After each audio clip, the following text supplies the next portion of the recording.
食物急诊室。医生，我上课总是挡到其他同学，有没有办法让我的头变小一点呢？咕咕，你往右边挪一挪呀，挡到我了。好的，好的。哎，你往左边去点，我看不到黑板了。抱歉，抱歉。没问题。医生！天哪，这是什么奇怪的声音？好吓人，快跑！我们5个正好可以轮流上课，我上周1，那我周2。下一位。好耶，可以提前下班啦。食物急诊室。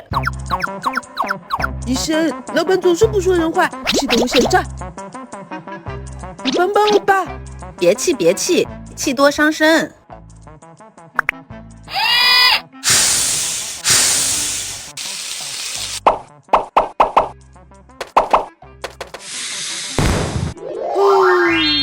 气总算消了，真舒服。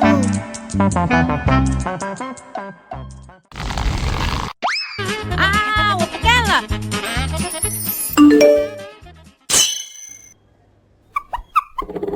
别人生气我不气，气出病来无人替。